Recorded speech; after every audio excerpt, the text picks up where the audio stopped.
दोस्तों, आज की कहानी है। एक रात को मैं अपनी सहकर्मी साक्षी के घर भोजन पर आमंत्रित थी। पति पत्नी दोनों ने बहुत आग्रह किया था, तभी हमने हाँ कर दी थी। साक्षी के घर पहुंची। उनका बड़ा सा ड्राइंग रूम रोशनी में नहाया हुआ था। साक्षी ने सोफे पर बैठे अपने पति के मित्र आनंद जी से हमारा परिचय कराया। साक्षी के पति सुमित भी आ गए। हम लोग सोफे पर बैठ गए थे। कुछ देर सिर्फ गप्पे मारी। साक्षी के पति ने इतने बढ़िया और मज़ेदार जोक सुनाए कि हम लोग टेलीविज़न पर आने वाले घिसे पिटे जोक्स भूल गए थे। तय हुआ कि महीने में एक बार किसी ना किसी के घर पर बैठक किया करेंगे। हंसी का दौर थम। भूख बहुत जोर से लग रही थी।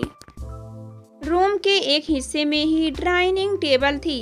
टेबल खाना खाने से पहले ही तैयार थी और हेड केस में खाना टेबल पर लगा हुआ था। प्लेट सजी थी। जैसे ही हम खाने के लिए उठने लगे, लाइट चली गई। एक चुटकुले के सहारे 5-10 मिनटों तक इंतजार किया, पर लाइट नहीं आई।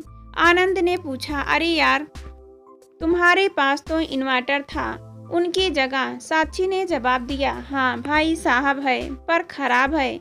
कब से कह रही हूँ कि मरम्मत करने वाले के यहाँ दे दो, पर ये तो आजकल करते रहते हैं। सुमित ने कहा, बस भी करो, जाओ माचिस तलाश करो, फिर मोमबत्ती ढूंढो, कैंडल लाइट डिनर ही सही। साक्षी उठकर किचन की तरफ गई। इधर उधर माचिस तलाशती रही, पर माचिस नहीं मिली। वहीं से चिल्लाई, अरे भाई, ना तो माचिस मिल रही है, ना ही गैस लाइटर जो गैस जलाकर थोड़ी रोशनी कर लूं। अब क्या करूं? करोगी क्या? यहाँ आ जाओ, मिलकर निकम्मी। सरकार को ही कोस ले, इसका कौन काम सही है? सुमित ने कहा। अपनी बात आगे बढ़ाते हुए वे बोले, बिजली का कोई भरोसा नहीं है कि कब आएगी कब जाएगी। 4 घंटे का घोषित कट है, पर रहता है 8 घंटे। और बीच बीच में आँख मिचौली। कभी अगर ट्रांसफार्मर खराब हो जाए तो समझ लो 2-3 दिनों तक बिजली गायब। तभी आनंद ने कहा, अरे भाई साहब रुकिए, मेरे पास माचिस है, यह मुझे ध्यान ही नहीं रहा, यह लीजिए। उन्होंने एक तीली जलाकर रोशनी की। सुमित तीली और माचिस लिए हुए चिल्लाए, जल्दी मोमबत्ती ढूंढ कर लाओ। मोमबत्ती यहीं तो साइड में रखी हुई थी। साक्षी ने कहा। दोनों पति पत्नी मेज के पास पहुंचकर दिया सलाई जला जला कर मोमबत्तियां ढूंढते रहे, पर वह नहीं मिली। कई जगहों पर देखी, लेकिन बेकार। इतने में ही उन्हें एक मोमबत्ती ड्रेसिंग टेबल की दराज में मिल गई। वहीं से वह चिल्लाई, मिल गई। जब काफी देर तक मोमबत्ती नहीं जली तो आनंद ने पूछा, क्या हुआ? मोमबत्ती क्यों नहीं जलते?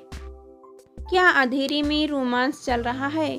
तब तक सुमित ड्राइंग रूम में आ चुके थे। बोले, लानत है यार ऐसी जिंदगी पर। जब मोमबत्ती मिली तो माचिस की तीलियां ही खत्म हो गई। आनंद कुछ कहते, उससे पहले ही बिजली आ गई। सुमित ने मोमबत्ती एक कोने में फेंक दी और बोले, खैर, बत्ती आने से सब काम ठीक हो गया। मौके की नजाकत पर आनंद ने एक जोक और मारा तो सब खिलखिला उठे। प्रसन्नचित्त सबने भोजन किया। थोड़ी देर में साक्षी फ्रिज में से 4 ब्लाउज निकाल कर लाई। सभी लोग खीर खाने लगे तो मैंने कहा, अरे भाई साहब, मीठी खीर के साथ एक बात कहूँ, आप बुरा तो नहीं मानोगे? सुमित ने खीर मुंह में से भरे हुए कहा, नहीं, आप तो बस कहिए, क्या चाहती हैं? मैंने कहा, अभी आप सरकार को उसकी बदइंतजामी के लिए कोस रहे थे। मैं सरकार की पक्षधर नहीं हूँ, फिर भी क्षमा प्रार्थना के साथ कहती हूँ कि जब आपके इस छोटे से परिवार में इतनी व्यवस्था है, आपको पता नहीं कि माचिस कहाँ रखी है, मोमबत्ती कहाँ पर है, तो इतने बड़े प्रदेश का भार उठाने वाली सरकार को क्यों कोसते हैं?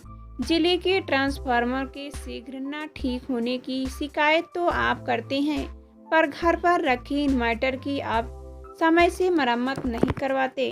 कभी सोचा है कि ट्रांसफार्मर के फूंक जाने पर कई कारणों में से एक प्रमुख कारण उस पर अधिक लोड होना है। आपके इस रूम में ज़रूरत से ज़्यादा बल्ब लगे हैं। अच्छा हो, पहले हम अपने घर की व्यवस्था ठीक कर लें, फिर किसी और को उसकी अव्यवस्था के लिए कोसें। मेरी बात बुरी लगे तो माफ़ कर दीजिएगा।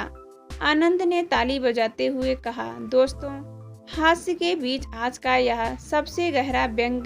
चलो अब मीटिंग बर्खास्त होती है।